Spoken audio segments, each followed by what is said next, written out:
Excuse me, ladies and gentlemen. Thank you for your patience in holding. We now have your presenters in conference. Please be aware that each of your lines is in a listen-only mode. You may submit your questions electronically anytime by using the chat pod located to the right of your webinar platform. You may also download a copy of today's slides using the Files pod located below the slide presentation. It is now my pleasure to turn the conference over to today's first presenter, Chris Hund. Thanks, Shelby. Hi, everybody. Welcome to the June 2021 AHA Team Training Monthly Webinar. Today we're talking about smart transitions of care, fostering the team that a recovering patient needs. So I think we're going to get some really great information today and a new way of thinking about things. So this is going to be fun. Just as always, some rules of engagement for today. You could listen to the audio two different ways. You could do it through your phones, and if you do that, you're going to want to mute your computer speakers, otherwise you'll have a weird echo, or just listen through your computer. If you don't have a great internet connection, we often recommend that you try to do it through your phone. All hyperlinks on the screen are active if you click on them, and will open up a separate window, so you can go back and check it out later on. And then the way that we like to do Q&A is that we'll do it at the end of the presentation, and we would ask you to submit written questions throughout the presentation. I'll take those questions and try to turn them into a nice Q&A session with a narrative thread that will pull us through. So submit those questions as you think of them. Don't just wait to the end. That would be the best way to do that. We offer continuing education credit. You get 1 hour of continuing education credit that counts towards CME or CNE or pharmacy or just general continuing education credit. To do that, you need to create a Duke OneLink account. We're partners with Duke University and Duke Health for this. And to do that also, once you create that account, you just have to take that code you see on your screen, text that code to the phone number that you see on your screen within 24 hours after this webinar. We'll put that code back up on the screen at the end of the webinar, and also in the Files pod that you see on your screen, you can download information called Instructions for Webinar CE Credit that will help you out. Some upcoming team training events. Next month's webinar is Transforming Care Through Age-Friendly Health Systems. So that's a very interesting and important topic today that gets us to understand how to create a hospital or health system that really focuses in on the needs of older patients. Please remember to join our online community platform called Mighty Network if you haven't done so yet. On Mighty Network, it's a great place to share stories, get content that you can get nowhere else, download some tools. So this is a growing platform. We have a lot of people on there. People are very active. So please consider doing that. And then last but not least, the Advancing Care Conference. This is a brand new conference experience, and it will be something that is unlike any other conference you've ever attended. We will be using design thinking exercises to help each attendee come up with a custom strategy to solve their challenges. So whatever challenge you come to the conference with, you will have a customized path to solve that challenge and come up with a plan by the time you leave. So conference registration is opening very soon. So check out the website for more information, and you could sign up to get information about the conference. Okay, without further ado, I would love to introduce today's presenter, Dr. Tricia Baird, who is from Spectrum Health, West Michigan, where she is the Vice President for Care Coordination. Dr. Baird is also a member of our inaugural AHA Next Generation Leaders Fellowship, which is a year-long program that some of you might all be interested in as well. So I am dropping a link in right now for you to check that out in the chat. But very excited to hear from Dr. Baird, and I am going to toss things over to her now. Thank you so much, Chris. Happy afternoon to those of you closer to me on the East Coast, but I'm seeing Alaska and Hawaii in the hellos. So we are very excited, and I'm grateful to the American Hospital Association to have this opportunity to talk about smart transitions of care. This was actually the culmination of my project in the fellowship, so a really good sense of what you could accomplish under the auspices of the fellowship. This is a hot topic in value-based care, and learning how to provide appropriate support for complex transitions of care is a topic that I think many of you are hearing about in your health systems. So let's dive in.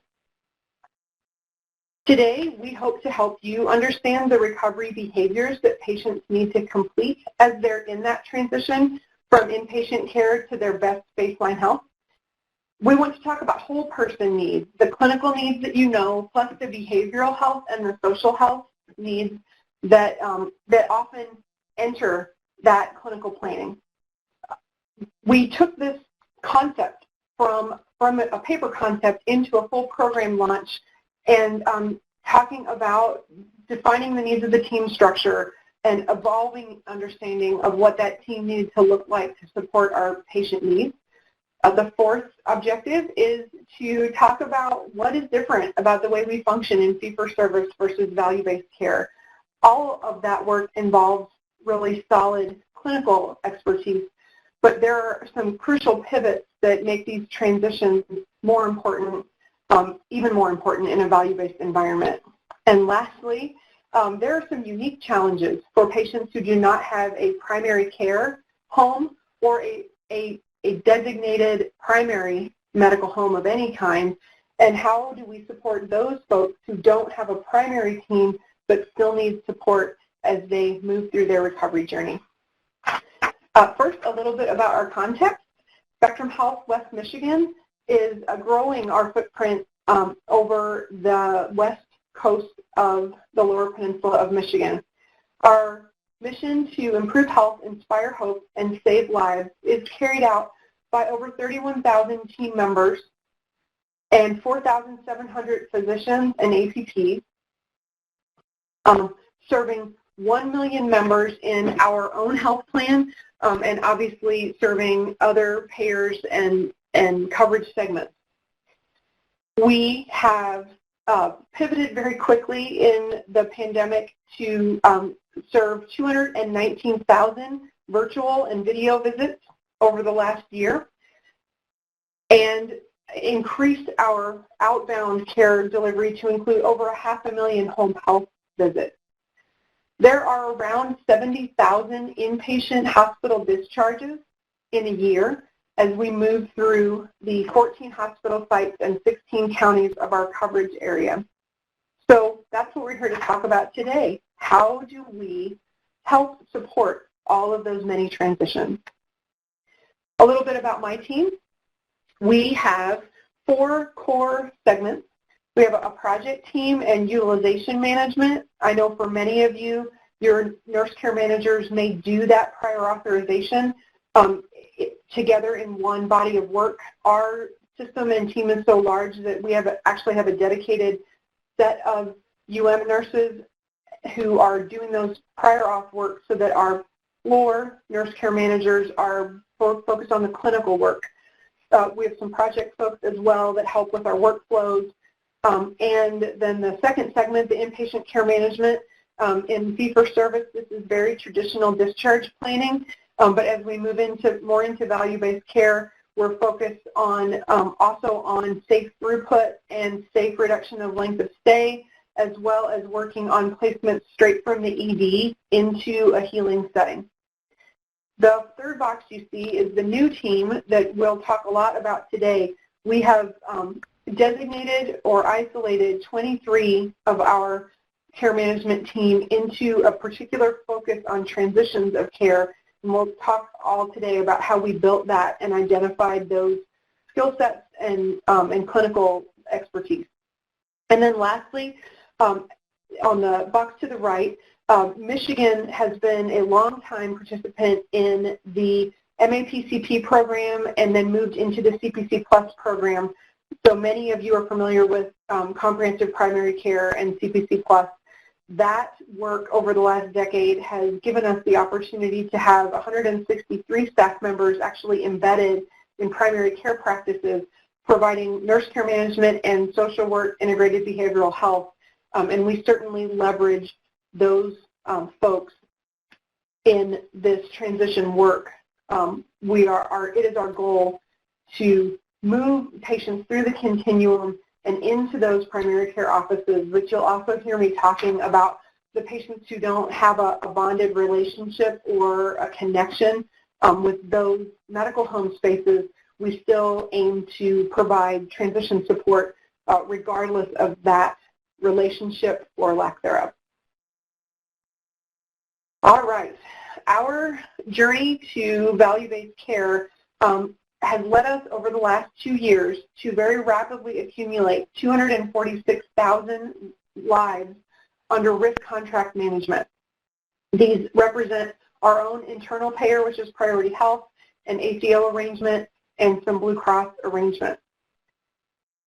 These our own insurance arm includes Medicare, Medicaid, PPACA, and commercial lines of business. So this is a very comprehensive group of patients and a pretty large scope that gives us a chance to put experiments in many places. In fee-for-service medicine, all business is equal. Every procedure or visit counts with the same weight. But in value-based arrangements, there is a lot of opportunity to think about the entire arc of a patient's care journey.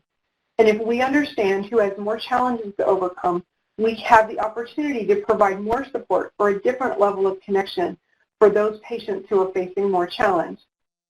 We also have the opportunity to consider a person in their whole picture, their clinical health plus behavioral health plus social determinants of health. This broader opportunity creates some challenges for our traditional care coordination structure, which was built to support fee-for-service care.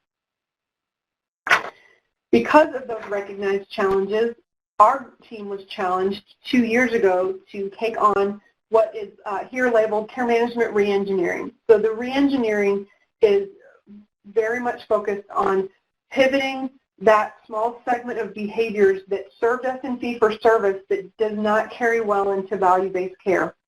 And so we took the executive team's challenge to embark on this reengineering, and you can see that last year we put a lot of effort into population identification. So of all of those 70,000 discharges in a year, which of those folks are under a risk contract arrangement? And then of those risk contract folks, who would we be likely to predict will have trouble in their transition, and what kind of trouble or struggle would they face?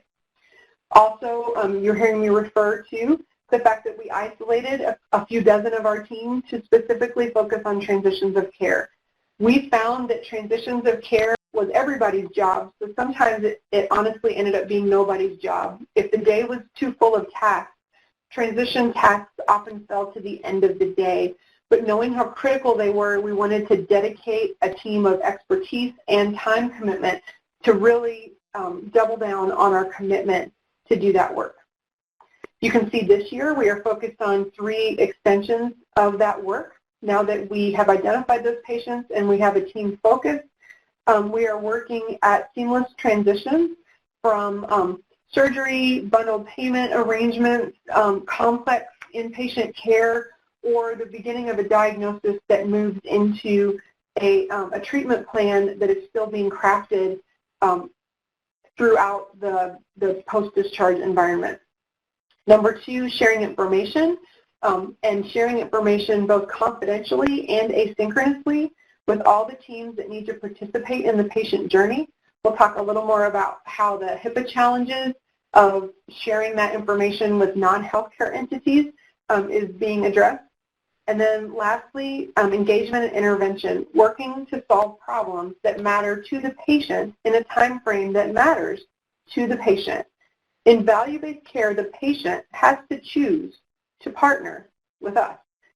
An authoritarian model will work in fee-for-service, but a take-it-or-leave-it approach is very dangerous in value-based contracts. So the first comment I made when I referenced our inpatient care management team was that movement from a discharge planning function to a safe management of length of stay. So inside of a value arrangement, we want to provide the highest value care in a high acuity setting, but then safely discharge to continue more of that care plan in an ambulatory setting if that is safe and reasonable for the patient. This means that we have to pay particular attention at the bottom of your screen to not leveraging a fast discharge into a readmission. And so there's a natural push and pull to length of stay management and readmission prevention. However, we have learned that we can right-size our transition support by using human and automated communications, by using virtual and physical communications, and really alternating to whatever method or timing is necessary for an individual case. This work starts with a focus on predicting who needs us most in the week or the month ahead of us. This graphic represents one of our biggest wins last year as we worked on prediction. We are using an artificial intelligence schema that comes with our electronic health record, and we added a few elements. Our goal in using this prediction was to separate the half of patients we were more worried about from the half of patients that we thought had a decent confidence of success in a traditional inpatient to recovery transition. We actually did better than our 50-50 goal, and we're able to find, if you see in green on the right, we were able to identify that 60% of patients who were highly likely to be able to navigate a traditional discharge process. That allowed us then to focus on the top 18% and that middle 22% who was likely to struggle, and actually the way that the tool calculates that risk allows our inpatient teams, our transition teams, and all of our office-based clinicians and teams to hover over the score and see what the individual reasons were that extracted that sense of risk. So not only do we have a very quick red, yellow, green level, but the ability to pull into that definition exactly what made this patient's risk higher. What we are finding out 6 months into launching the score, as you look to the left of the screen, is that when you look at the utilization of hospital days per 1,000 in the month after a patient was discharged with these risk scores, if we look at the low-risk group as using a baseline amount of return hospital days in the 30 days after their discharge, we discovered that our rising risk scored patients were using twice the number of hospital days compared to the low-risk patients. And in fact, the high-risk patients were using 3 times the number of hospital days compared with that low-risk segment. So we have interest in continuing to refine that targeting, but we think we did a pretty good job on the first time out, again, trying to isolate that segment of patients who would benefit from a more intensive or more individualized support plan, and now we're going about doing that. So I wanted to use the sepsis patients as an example. Let's think about how this scoring and differentiation would help tease apart the needs of different sepsis patients. So for those of you familiar with sepsis as a broad population, you know that in the last 5 years, we've all saved a lot more lives in sepsis by engaging the sepsis protocol sooner at an earlier point in the arc of clinical suspicion for sepsis. That means that there can be very different subpopulations of sepsis patients inside of that broad top-line diagnosis. So, for instance, there may be sepsis patients that have been put on the sepsis protocol from the ED, but never manifested clinical symptoms overwhelming enough to meet the clinical criteria for an overwhelming infection. They still may discharge with a 2 to 4 day length of stay and a top-line diagnosis of sepsis, but in this instance, their scoring would indicate a low-risk profile that could be communicated to the transition teams or the receiving office teams as that green status. Think about a second group of sepsis patients. Sepsis patients with an identified root cause of infection who had systemic symptoms of infection and an identified root cause that was receiving a specific treatment. Those patients still need to complete their antibiotics and attend follow-up visits, and they would likely score out in a rising risk type of scenario. Let's take the last group. Sometimes we receive sepsis patients who had quite a bit of baseline chronic disease before their acute sepsis event, and sometimes we, in order to interrupt the process of sepsis, we find realistically that we have an ICU patient who is responding to the sepsis protocol but does not have an identified root cause of infection. In this case, those pre-existing medical conditions that cause their frailty or the unidentified cause of the root infection may reemerge, and if we are not providing at the elbow or intensive transition support, the patients may not have the opportunity or insight to realize that they're having a return of trouble or clinical decompensation. They may struggle a lot to cleanly recover from this acute sepsis, or may see exacerbation of another one of their comorbid conditions, and they are likely to score out as high risk. So just walking through these three types of sepsis patients, they honestly, all three of these patients are adults with a top-line diagnosis of sepsis who have been in our hospital recently. So in that way, they can all look the same to the office-based teams who are receiving them for care. But we designed this transition score to be a concise flag of a series of complex elements that can individually or collectively cause people to fail in their recovery. So now this gives us a way to quickly signal a need for more careful attention and really focus on trying to highlight some curiosity in the 18% of our patients that cause the team the most concern after we've gotten a chance to know them in the inpatient environment. All right, let's look at this from the patient perspective. And I'm going to be honest for a few slides here about the current state of what our patients and families experience. Getting honest about that current state was a very essential part of us making improvement plans and executing on those plans. This is a list, a short list that we quickly came up with of all the different kinds of teams or callers with separate interests and abilities who may call you if you have gone through the emergency department visit, had an inpatient hospitalization, and been discharged in the last few weeks. Most of the people on this call list represent teams that exist in your health systems, and many of the people on this list do not have the ability to answer questions or advocate and problem solve for any of the other callers that you see on this list. This unintentionally creates the impression with the patient and the families that we either aren't interested in their problems or that we are not helpful to solve them. That is a dangerous impression to leave, and I'll give you an example of 3 classic transition questions that families and patients often ask, and I want you to just kind of look through this list and think how many of the people on this list would be able to answer or help with these questions. Question number 1, what if I can't afford my medicine? Or I didn't know the medicine would be this expensive when my hospital team was prescribing it. Who will help me figure out how to afford and acquire my medicine?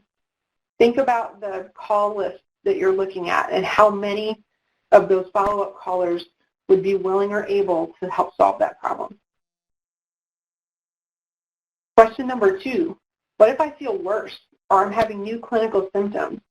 Who can adjust my care plan and help me understand what those changes mean? And question number 3, what if I have 5 physician follow-ups listed on my discharge paperwork, but none of them can see me as soon as the paperwork has listed?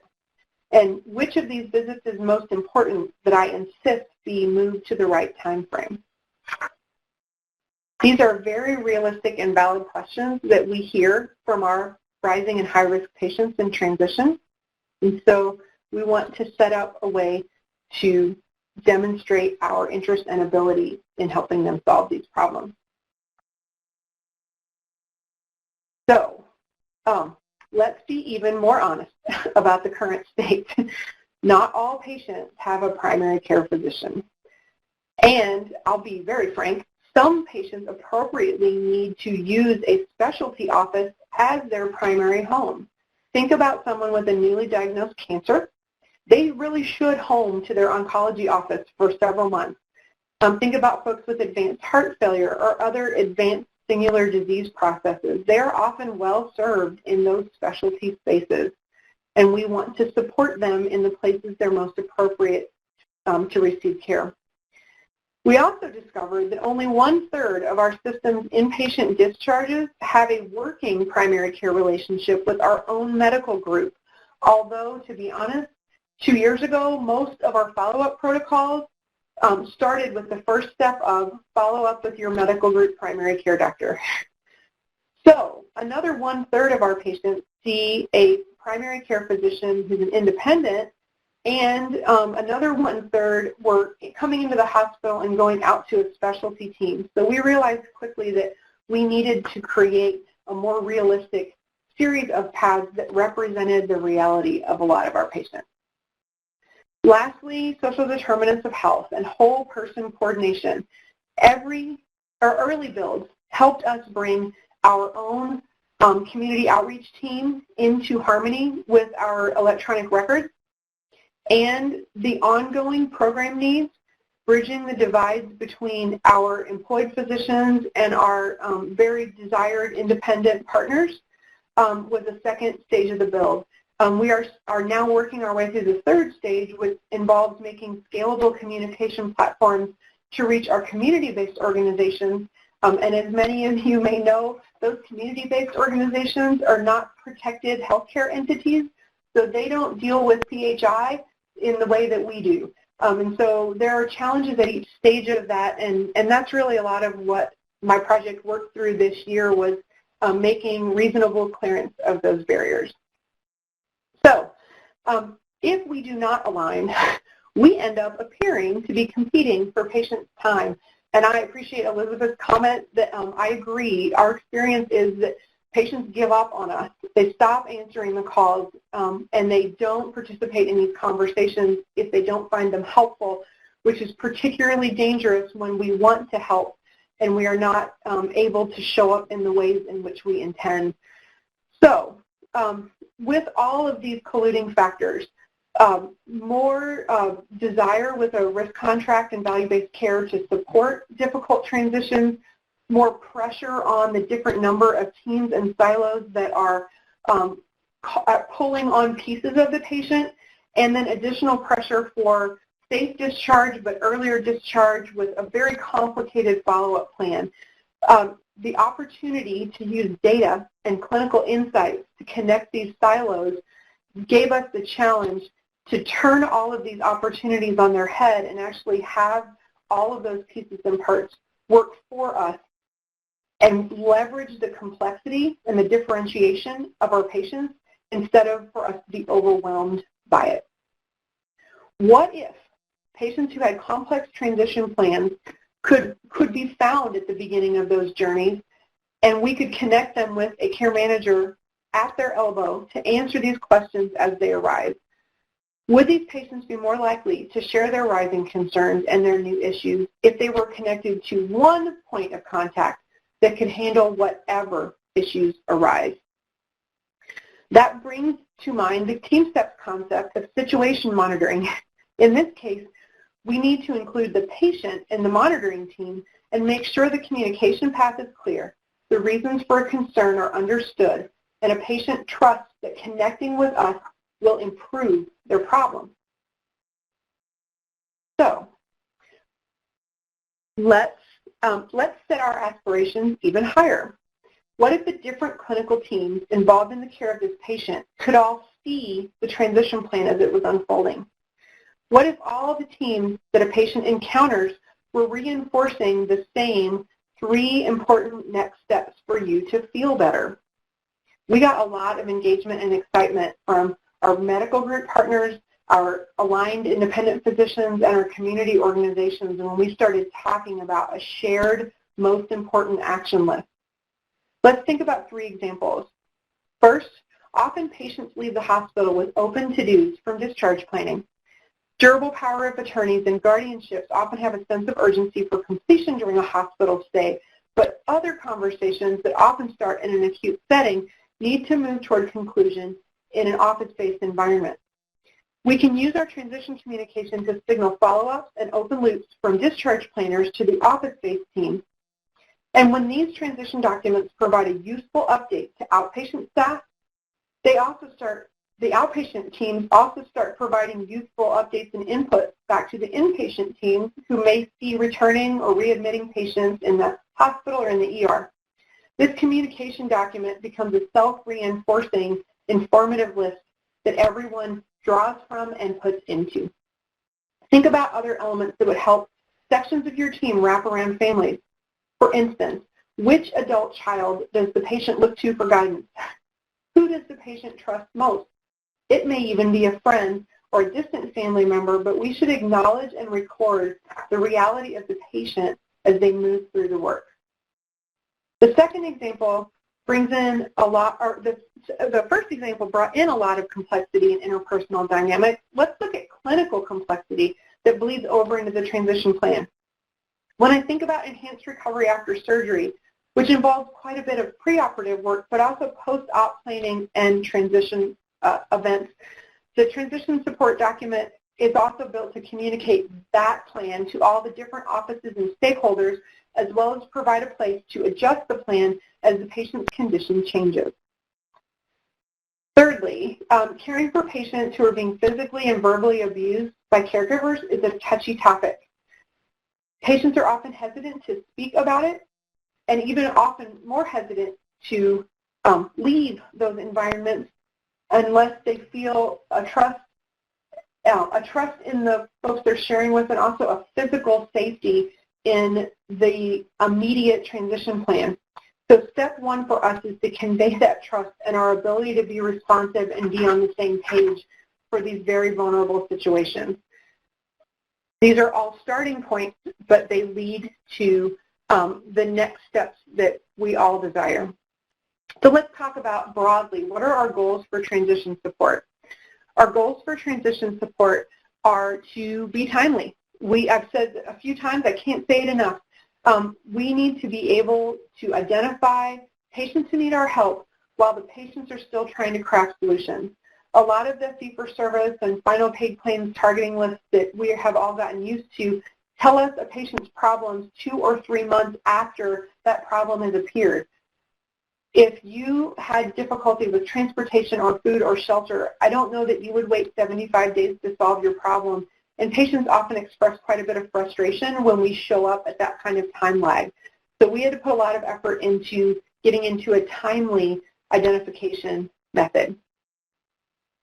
Second, targeted.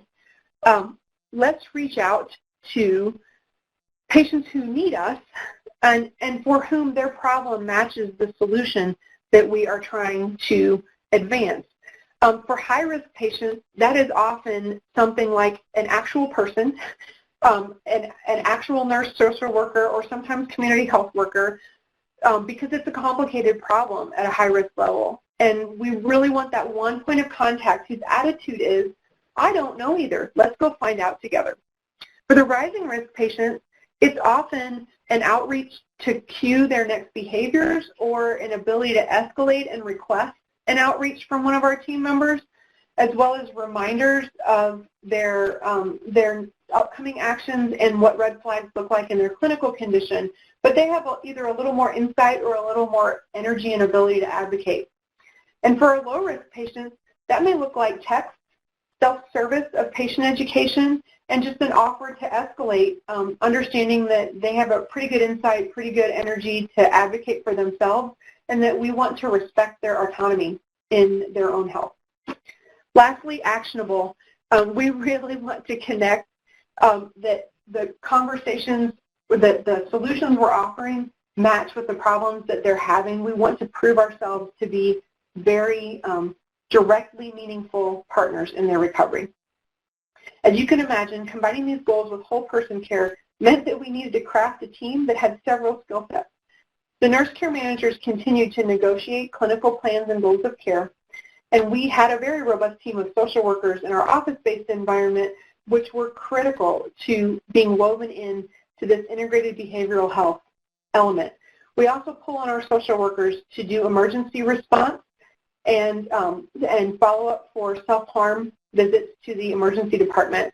We discovered that that integrated behavioral health with a complex clinical issue and the acute behavioral health focus issues have an equal amount of intensity. We're also starting to layer community health workers into our transition team to connect our patients with a new type of assistance and follow-up. They've been critical in connecting with patients who are high ED utilizers that we're trying to draw into more planned settings of care. That community health worker breakthrough also helps keep our nurses and social workers working at the top of their license, and we hire for temperament in our community health workers. We're finding a lot of qualified candidates whose lived experience make them excellent natural patient advocates. So let's talk about what this workflow actually looks like. I know this is super tiny. It's meant to show flow. So just focusing out, looking broadly, you'll see three, oh my goodness, what is a square turned sideways? You'll see the three green boxes to the left that really divide our low-risk outreach into the ways that we can work with them virtually. So it's a division between can you receive HIPAA, or sorry, are you willing to receive HIPAA-compliant text messaging versus are you experimenting with natural language processing versus, are you able to receive, willing to receive HIPAA-compliant text? The second box is are you able to have structured chart elements that we can extract with natural language processing and move through an email interaction? And then thirdly, how interested are you in self-service and patient education? Those little green figures are called diamonds. My word finding is improving this afternoon. So really the focus is on those three diamonds to the left as we're helping low-risk patients have the ability to escalate to us or to answer their own questions and self-serve. This is the rising risk workflow. Again, you know, very tiny print here, but the idea is in this workflow, the break point, the green diamond and the blue box to the upper left corner are really a break point about how intensely is this a clinical journey versus a behavioral health journey versus a combination of the two. And once we can triage that clinical versus behavioral health, we start to weave in the community health worker presence as we move across the protocol. But it's really meant to be a 2 to 4 week journey of agenda setting and barrier escalation. I will say here that this rising risk workflow and that integrated behavioral health element is particularly important for pediatric patients and families. There is often an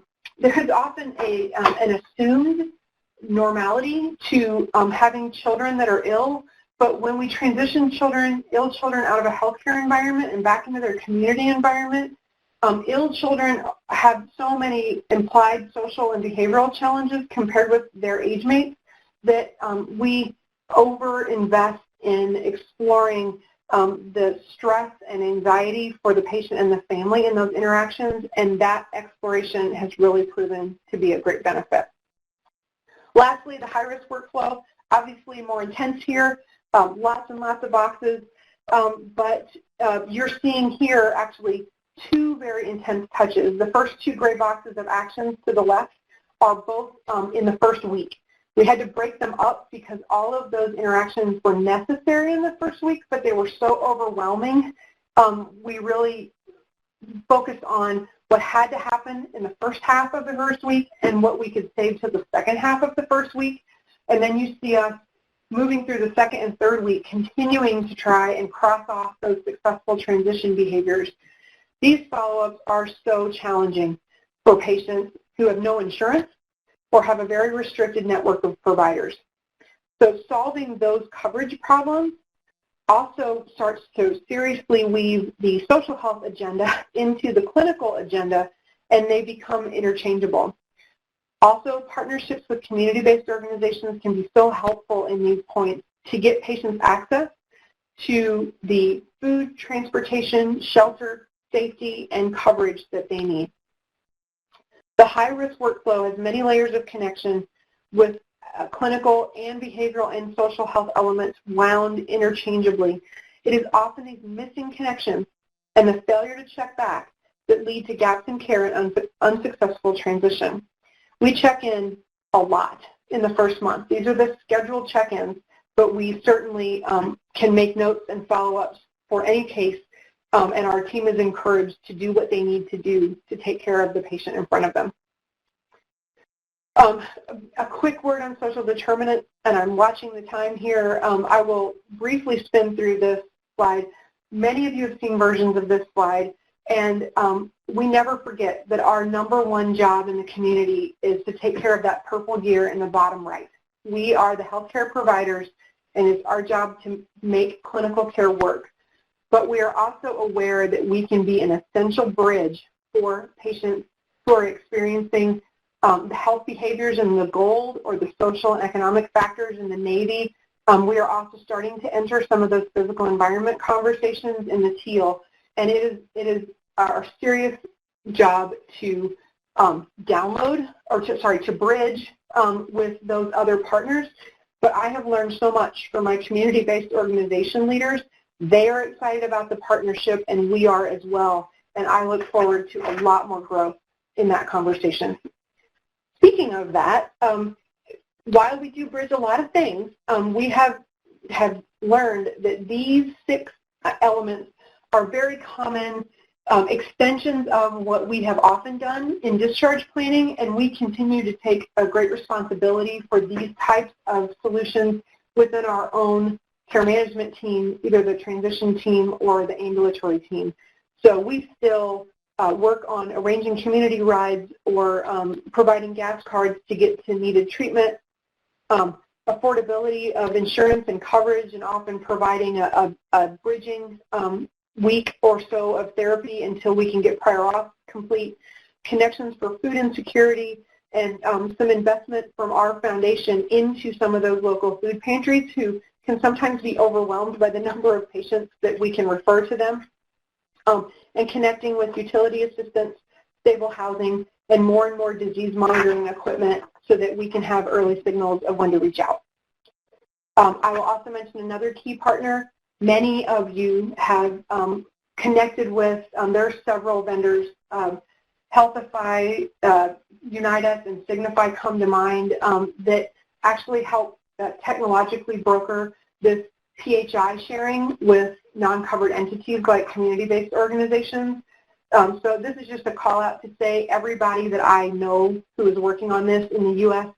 is deciding to partner for that communication piece, just to get over all of the very valid and tricky information security concerns, and it is no different for us. We are going live with that solution in the next few months. The last partner I'll mention that was really a game changer for us was another partnership vendor who helped do asynchronous HIPAA-protected texting with patients who've been in our ED. So we are now able to text all of our patients who've been in the emergency department the day after their visit and on day 3 to ask general questions like, are you feeling well? Do you have the meds you need? Do you have the follow-ups you need? And do you have a social health barrier? This has been incredibly successful outreach in a method that patients have been asking for a long time. We're actually accomplishing that by having registration ask if they are okay with receiving text alerts and updates, both from our electronic record and from this vendor. So we are moving more and more as a health system into those asynchronous connections because our lower risk patients actually prefer those methods. Lastly, so glad to have 2 great partners. True North is actually a regional partner that has a lot of experience from an Institute for Healthcare Improvement pilot and CDC connections, and they're helping us with the regional challenges that we face. Grace Network is a group of community-based providers downtown who are helping with those challenges, and it's amazing all the problems that you can identify and overcome for any of you who have rural service areas. Even things like the ability to have broadband and cell phone blackout areas keep us from being able to do text follow-ups or video visits or remote monitoring. So just a lot of experience and partnership to leverage. Speaking of virtual, virtual is a gift and is also a challenge. It lets us check up on patients, but it can also keep us from being able to use our clinical gut sense that someone's disengaged or may not be agreeing with the plan. So we are still working on dialing in the right level of face-to-face versus virtual engagement, doing that to eliminate travel or to help us in very snowy West Michigan when we can often get 12 inches of snow in a couple days. Sometimes you can't get the driveway clear to get out to a visit. So lots more to learn in that component. And I had 3 stories that I may not have time for. Chris, I'm going to let you decide. I'm seeing a lot of really good questions, oh gosh, very briefly, these are 3 transition stories. Okay, great. These are 3 transition stories that I love. So here, the first one is a high-risk patient that we recently helped. He's a 73-year-old man from a rural fishing and hunting community in our service area. He was admitted for pneumonia, and very quickly it became clear that he had a post-obstructive pneumonia. So he didn't actually have a pneumonia. He had an undiagnosed large lung cancer that had a pneumonia buildup behind it. We were very lucky clinically, fortunate to be able to get him his antibiotics and IV fluids, and he was eating very quickly. And in 3 days, he was able to go home. Unfortunately, he came into the hospital for a cough and a fever, and while he was there, many different teams came in his room and told him that he had an advanced cancer diagnosis and he had a short time to live, and he needed to deal with words like cancer and hospice and palliative. Unfortunately, because of COVID, he couldn't have visitors. And so it turns out he wasn't actually able to process all of that information until he went home and got back in contact with his own environment and the things that were familiar. So when we called him on the day after his discharge to check up on his high-risk needs, we spent an hour talking to him about processing those words, cancer, hospice, palliative. After a few days of conversation, his ability to process his anxiety and the information he was being given about his own health, he did decide he wanted hospice care. Unfortunately, in that rural area, the hospice care provider network was very challenging. And so our transition nurse worked with an office-based nurse for about 2 weeks to first convince a palliative program that was too full that his case was worth taking, and then to get through the intake to help him arrange home health and nutrition orders and DME. And we finally knew it was working when at about 3 weeks into his transition journey, he started expressing gratitude. You are helping me feel better. I know where to go. I know who to ask for. I know what to call you for. But it is very understandable to me that it took this human soul a few days and weeks to process some very overwhelming information. So that's kind of a classic high-risk patient. A classic rising risk patient, 61-year-old man, readmitted after a COVID pneumonia, discovered to have a pulmonary embolus in his right upper lobe. He needed to transition from heparin to Eliquis, and he also struggled with low oxygen levels when he got out of bed and moved. They discharged him pretty quickly, thinking he would reconnect with his home health team that had taken care of him from the COVID discharge. Unfortunately, there was a missed signal, and the home health team didn't realize he had been re-discharged. He also didn't understand his discharge instructions and so had missed his telehealth follow-up appointment. He didn't know how to get home oxygen arranged, which had not been part of his first discharge. So the transition nurse was able to quickly connect him with home health, the oxygen, the follow-up visit, and the provider he needed the next day. Very simple connections, but if we would have missed half of those 4, he certainly would have been back in the hospital, not a place he needed to be. Lastly, This super cute young woman is an 8-year-old girl with food allergies. So here's a sample of, a rising risk patient who is a rising risk because of recurrent visits. She's a 8-year-old with food allergies and recurrent asthma exacerbations. So she's often in for short visits for asthma. But when we look at the pattern, we realize she has 3 primary caregivers, grandma on the weekend and alternating parents' homes because they're divorced. One of these 3 primary homes, grandma smokes, and dad's girlfriend has a cat. Symptom tracking revealed that her smoking was a mild trigger and that the cat was actually the heavy trigger.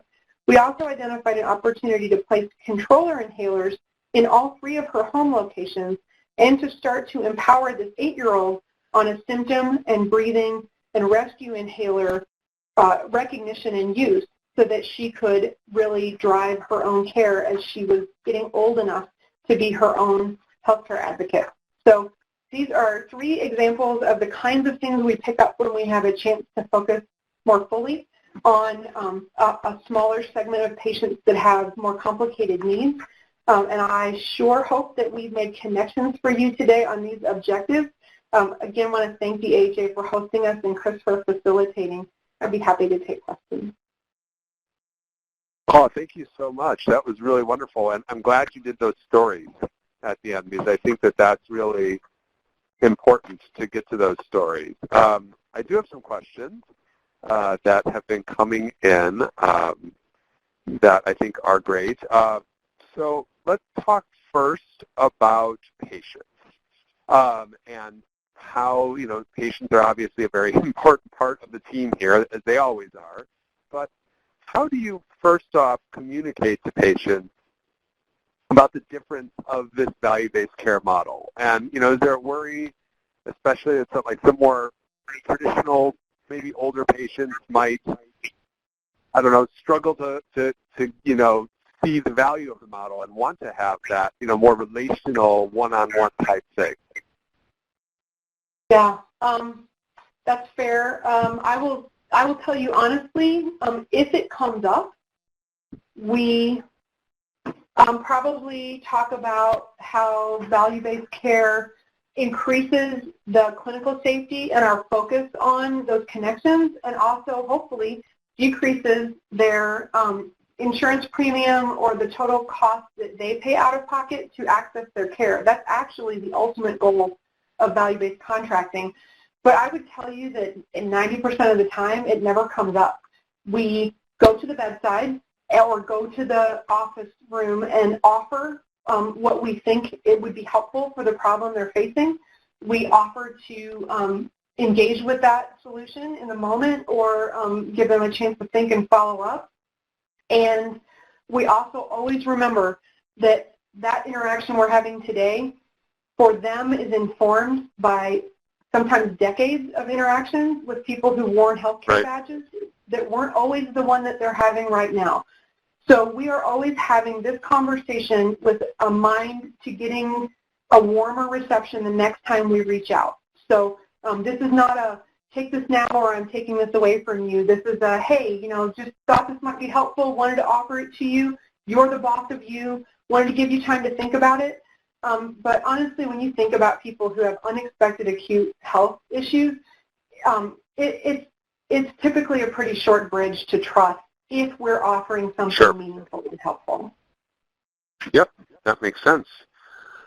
Talking about the folks that are doing that actual, care management coordination, are there different, competencies or different individuals that you're using for patients in the different risk levels?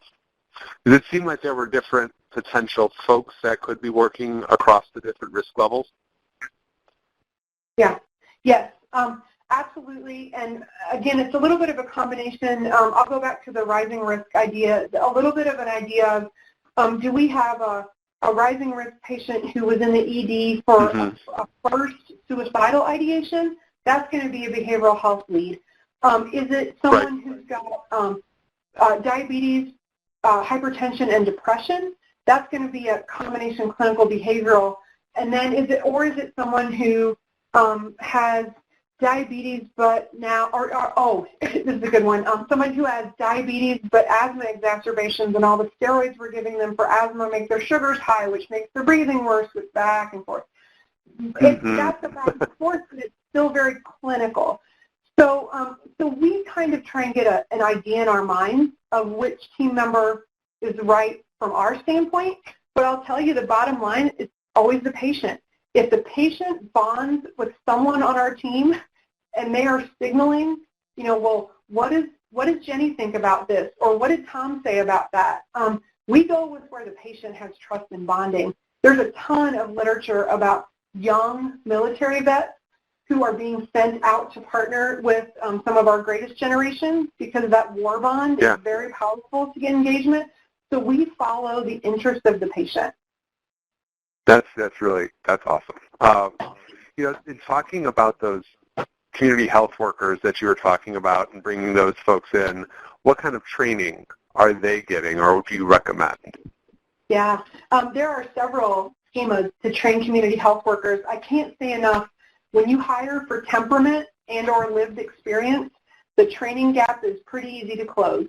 So we do a combination of, we have a community health worker 6-week program that's sort of like 2 hours a day of kind of discussion work and academic work with 6 hours back in the field, a lot of side-by-side partnership. We run that 6-week training program every 6 months, so twice a year we graduate a new class of community health workers. But again, the community health worker training and utility and the number of them in America is growing, thankfully, greatly lately. So a quick internet search would introduce you to several schemas that would be useful. A lot of it is just is honing their instincts and letting them follow along side by side. Got it. And what role does the Patient and Family Engagement Council play in all of this? Do you have one of those, number one? And what role do they play? Yes, we have PFACs wound through all of our service lines and several of our quality, safety, and experience board committees. I would say that the first role your PFAC can play is helping convince anyone who isn't familiar with this topic that it is a thing and that it needs some attention.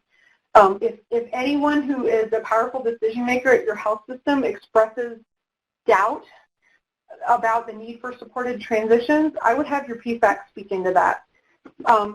Separate from that, I think anytime we move into a new diagnosis or environment or topic, if we don't naturally have a couple of sentinel cases that have brought us there, then the PFAC can help us connect with families or use cases, people who, family and patient experts that can speak into it. And if there were ever a day where I thought we were done with this work, I would probably go to the PFAC and vet that with them. But right now, we're all on a long list of checking off these great conversations. Got it. Got it. Well, thank you. I think we are getting to the close of our time here. I just wanted to make an announcement that we're unable to share the actual PDFs of those the different diagrams that folks were asking for, but you can definitely check it out in the recording. So that's what we're going to have to do there. Evaluations. Please complete those evaluation forms that you'll be sent your email shortly. That's really important to us as we continue to try to make valuable presentations available to you. And then, again, that continuing education credit and issue, how do you do that? That's all on the screen right now, so you can get the code and the phone number, as well as download the instructions, which is in the file pod below. But with that, I think we are on the eve of the top of the hour, so I'd like to thank Dr. Tricia Baird for a wonderful presentation today, a lot of great information, and to thank everybody here that joined us today with great questions and great participation. So thank you, everybody. Thank you so much, Chris. Have a great Wednesday, everybody.